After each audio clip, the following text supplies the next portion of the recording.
Саламатсызбы, Мирлан мырза, студиябызга куш келиптирсиз. Мына биз билгендей бир нече ай мурда сизди ушул биздин Бишкек шаарына вице-мэрликке кызматка алып келишти, же ошол орунга татыктуу болуп өзүңүз келдиңиз десем да болот. Иштеп баштадыңыз эле, андан берки жасаган жумуштарыңыз боюнча азын улак ошол социалдык сеттерден окуп жатып, мына жакында эле ошол тазалыктын пресс катчысы Жибек Карекеева менен болгон кайым айтышуу десек да болот, же болбосо пикир келишпестик десек да болот. Ушундай бир маалымат чыгып кетти. Ошол боюнча коомчулукка сиз өзүңүздүн ой пикириңизди бөлүшө кетсеңиз. Саламатсыңар. Эми ал жерде мен ал кыз менен айтышкан жокмун, сүйлөшкөн деле жокмун, чын айтканда. Бирок ошо сот тармактарда өзүбүздүн дагы, менин дагы досторум бар дегендей, азыр ошондой жаңы сөз чыкпадыбы. Анан мен ошол сөзгө жооп бердим. Мен комментарий бергенде деле болбойт го. Буну анткени ал өзү тазалыктын пресс катчысы бар, тазалыктын өз жетекчиси бар. Ал киши опыту чоң киши. Анан өздөрү маани берет го. Бирок жана айтып койчу нерсе,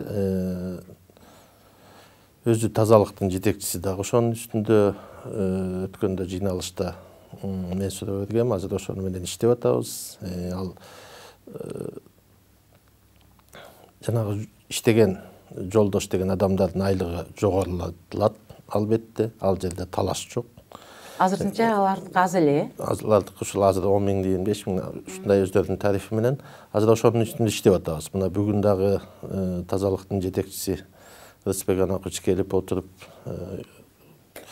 алып кетти. Кайра кагаздарда ошол экинчи күндөрү ошону бекитебиз, уже Кудайым буйрса, жанагы техникалар да сатып алынат.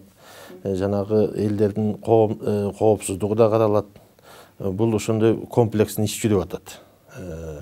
Анан эң негизгиси жанагы азыр биз ошол биздин блок ЖКХ деп коебуз да, ошол ЖКХ жагы электрондук ЖКХ деп өттүк уже.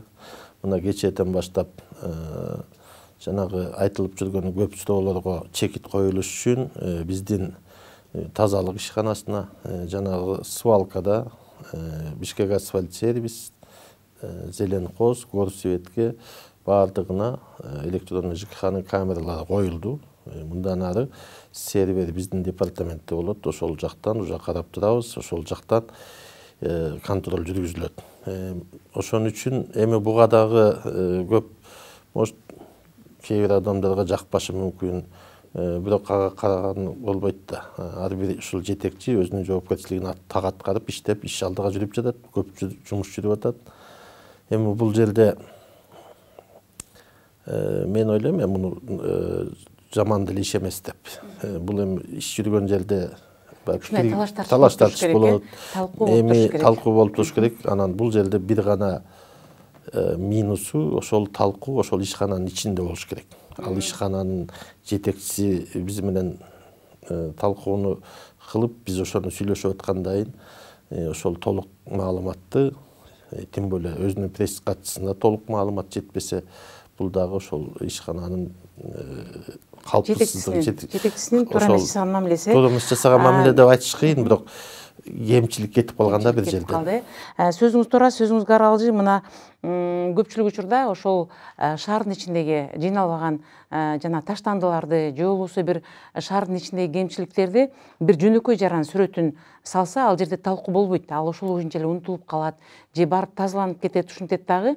Ушул жетекчилерге айтылган сөздөр көп талкуу жаратпайт. Ал эми бүгүн деген ушу сиз менен Жибек айымдын ортосундагы нерсе абдан көп талкууга түшүп жатат. Анын үчүндө бул Жибек айымдын айттымына караганда, сиздин Инстаграмда 40 миңге жакын баракчаңызда сиздин жактоочуларыңыз бар.